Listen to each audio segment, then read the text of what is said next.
ನಮಸ್ತೆ ವೀಕ್ಷಕರೇ, ಈ ದಿನ ಮನೆ ಮಂದಿ ಎಲ್ಲ ಇಷ್ಟಪಡುವಂತ ಕ್ಯಾರೆಟ್ ಹಲ್ವಾ ಮಾಡೋದು ತೋರಿಸ್ಕೊಡ್ತಾ ಇದ್ದೀನಿ. ನೋಡಿ, ಪ್ಯಾನ್ ಇಟ್ಟಿದ್ದೀನಿ. ಈಗ 2 ಟೇಬಲ್ ಸ್ಪೂನ್ ಅಷ್ಟು ತುಪ್ಪ ಹಾಕೋಣ. ತುಪ್ಪ 2 ನಿಮಿಷ ಬಿಸಿ ಆಗಲಿ. ನೋಡಿ, ನಾನು 20 ಗೋಡಂಬಿ ಇಟ್ಕೊಂಡಿದ್ದೀನಿ.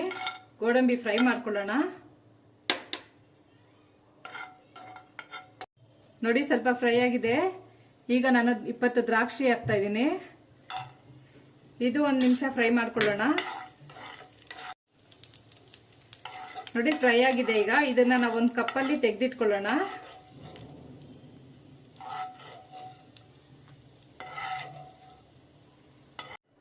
ನೋಡಿ, ಅದೇ ಪ್ಯಾನ್ಗೆ ಅರ್ಧ ಕೆಜಿ ಕ್ಯಾರೆಟ್ ತುರಿದು ಇಟ್ಕೊಂಡಿದ್ದೀನಿ, ಹಾಕೋಣ.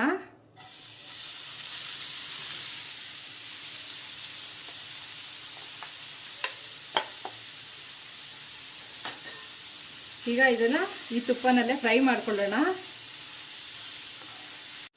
ನೋಡಿ, 2 ನಿಮಿಷ ಫ್ರೈ ಆಗಿದೆ. ಈಗ ನಾನು ಇದಕ್ಕೆ ಹಾಲು ಹಾಕ್ತೀನಿ. 1 ಕಪ್ ಹಾಲಿದು, ಗಟ್ಟಿ ಹಾಲು, ಮತ್ತೆ ಕೆನೆ ಚೆನ್ನಾಗಿ ಕೆನೆ ಇದೆ. ಇದರಲ್ಲೇ ಬೇಯಬೇಕು. ಇದರಲ್ಲಿ ಒಂದು 10 ನಿಮಿಷ ಬೇಯಕ್ಕೆ ಬಿಡ್ಬೇಕು ನಾವು. ಎಲ್ಲ ಲೋ ಫ್ಲೇಮ್ ಅಲ್ಲೇ ಮಾಡ್ಕೊಬೇಕು ನಾವು ಇದನ್ನ.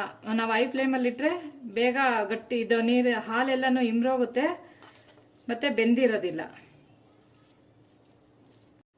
ನೋಡಿ, ಲಿಡ್ ತೆಗೆಯೋಣ.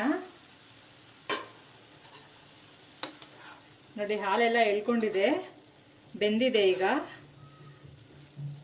ಈಗ ನಾವು ಇದಕ್ಕೆ ಸಕ್ಕರೆ ಹಾಕೋಣ. 1 ಕಪ್ ಸಕ್ಕರೆ ಇದೆ. ಇದು 1/4 kg ಅಷ್ಟಿದೆ. ಇದು ಹಾಕ್ಬಿಟ್ಟು ಮಿಕ್ಸ್ ಮಾಡೋಣ.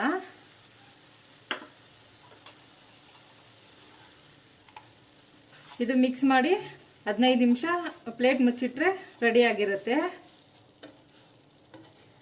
ನೋಡಿ, ಲಿಡ್ ಓಪನ್ ಮಾಡೋಣ.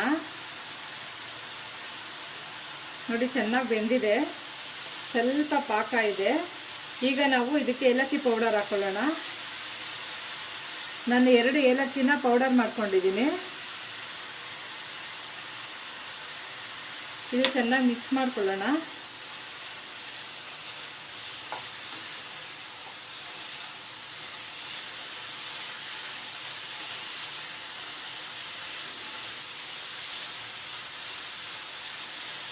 ನೋಡಿ, ಆಗಿದೆ.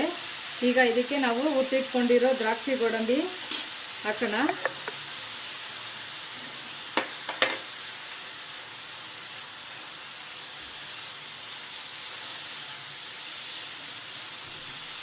ನೋಡಿ, ಆಗಿದೆ. ನಿಮಗೆ ಈ ವಿಡಿಯೋ ಇಷ್ಟ ಆದರೆ ಲೈಕ್ ಮಾಡಿ, ಶೇರ್ ಮಾಡಿ, ಮತ್ತೆ ಸಬ್ಸ್ಕ್ರೈಬ್ ಮಾಡಿ.